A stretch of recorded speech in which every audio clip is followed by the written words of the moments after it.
Hi, boys and girls. Mrs. Vann here. I'm very excited to teach you something new today.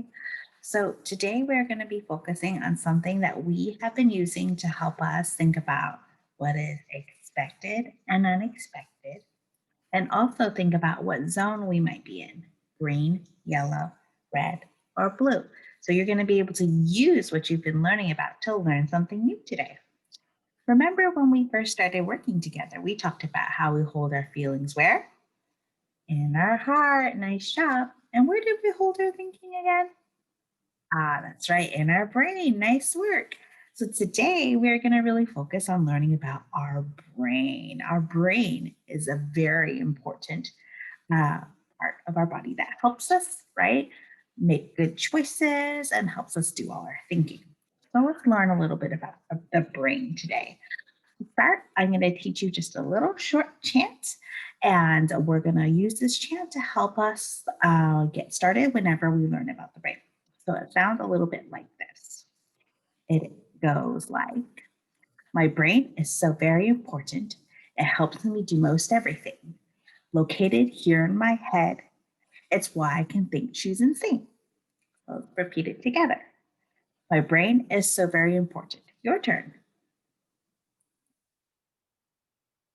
It helps me do most everything. Your turn. Located here in my head. It's why I can think, choose, and sing. Very nice job, friends. Let's do it together now. Ready? 3, 2, 1. My brain is so very important. It helps me do most everything. Located here in my head. It's why I can think, choose, and sing. Great job. All right. So learning about the brain is going to be really fun today. Okay. What we're going to do is we're going to use our hands to make a model of our brain. So I'd like for you to make a fist and make sure that when you make your fist, instead of leaving your thumb out like this, you're going to tuck it into your palm before you close it to make your fist. Nice job.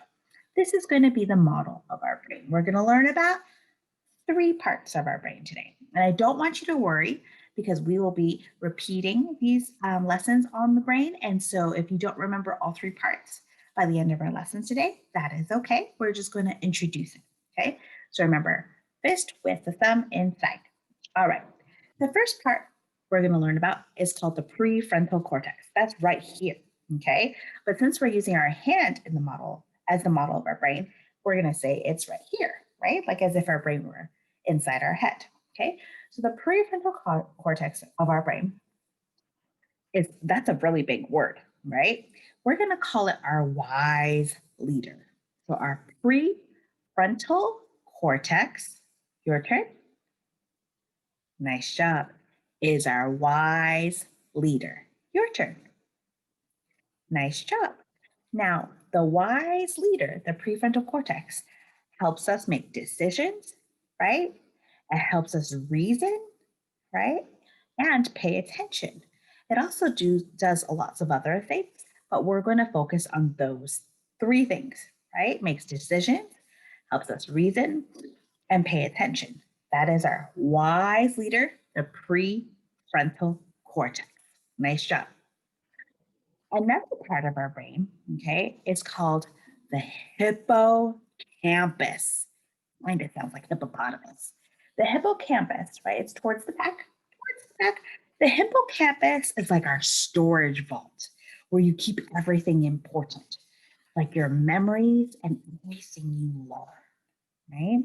So again, the hippocampus, your turn. Nice job, is our storage vault. Your turn. Excellent job. It mainly does 2 things.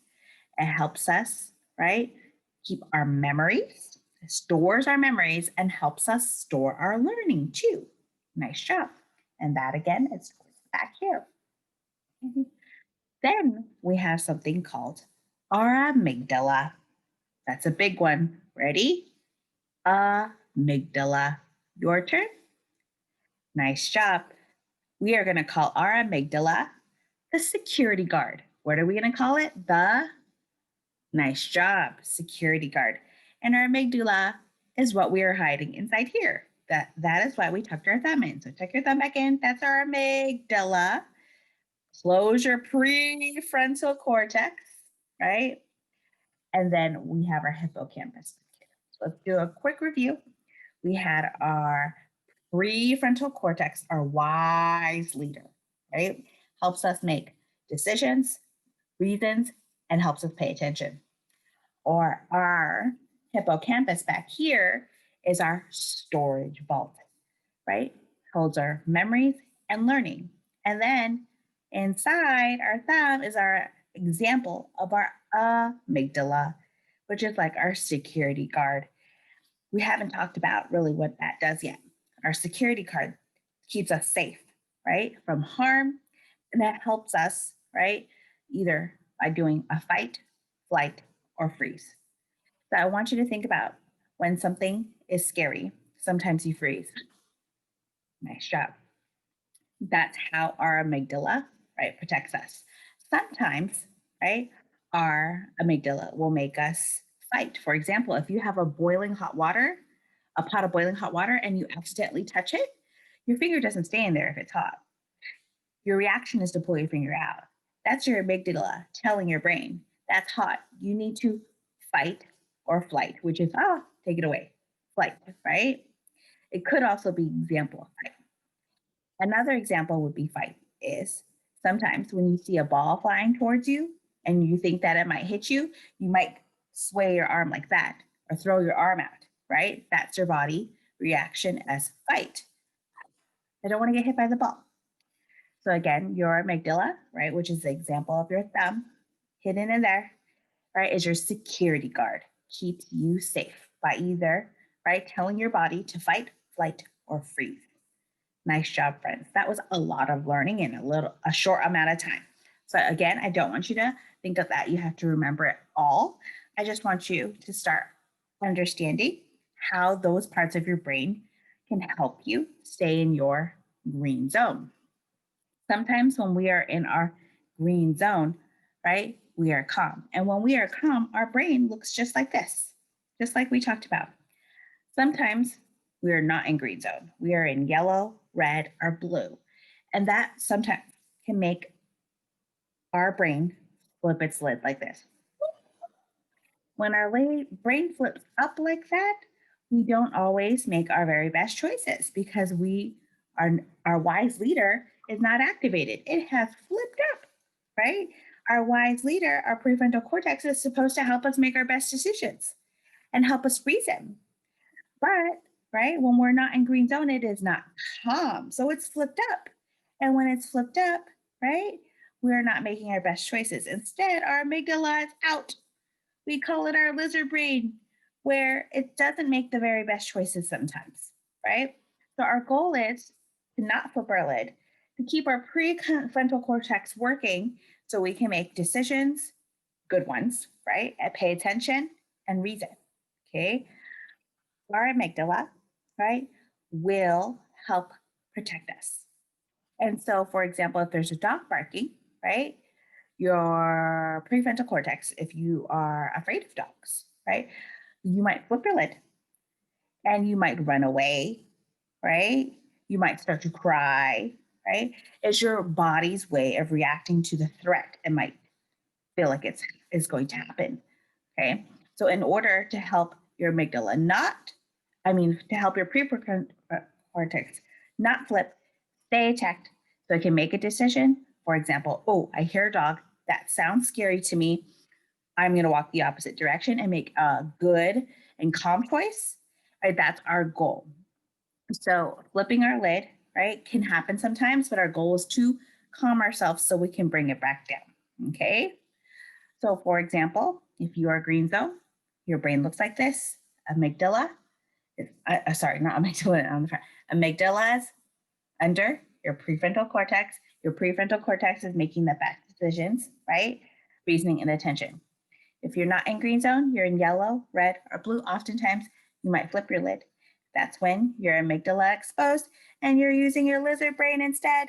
And you might make, right, choices that are unexpected. So again, our goal is to not flip our lid, right? But to keep our lid closed so that we can make our best choices, right?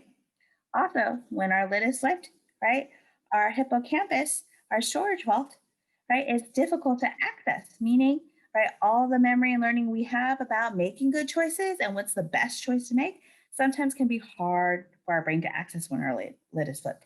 So again, we want to make sure we're in our green zone and keep our lid, right, intact, making the best choices. You might ask, Mrs. Vann, if we do flip our lid sometimes, how do we make sure that we are able to unflip it, flip it, so that we can calm again?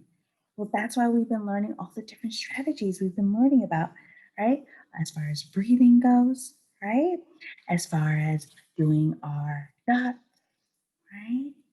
The, put some pressure points on our hands, right? Those are different ways that we can make sure that our brain, right, lid stays on so we can make our good choice. All right, boys and girls, that was a lot of learning for today. But I do want to challenge you to think about some things. What causes you to flip your lid? What makes your prefrontal cortex flip? Okay? Different things flip different things flip people's lids for different reasons. Sorry, that was kind of a tongue twister, wasn't it? So, for example, Mrs. Van really values honesty. And so, when someone's dishonesty, I try to keep my lid on and make a calm response to it, but sometimes it can make me flip my lid and make me very upset or frustrated.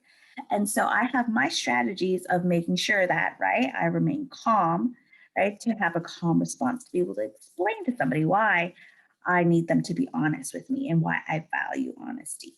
Okay. Somebody else, right, who still might value honesty, but maybe not as much as Mrs. Van does, might not flip their lid at all. So everyone's a little bit different. So, what really makes you flip your lid? Some people have a fear of being in the dark, and that's okay. And they said, being in the dark, oh, I flip my lid, right? Some people have a fear or don't like being in high places, and that flips their lid. Um, some people don't like being left alone. So, for example, even if their family is going to leave the car maybe for a moment and they said, we'll be right back, you'll be able to see me right here. That will still flip their lid because that's not something, right, that they like, that makes them comfortable. So, different things flip different people's lids. What flips your lid? What do you think about that? Sometimes trying new things can make you flip your lid because trying new things can be hard and can be frustrating. All right, boys and girls, I think what I'm going to do is I'm going to try to do a little mini review video in a seesaw activity and ask you the same question I just asked you.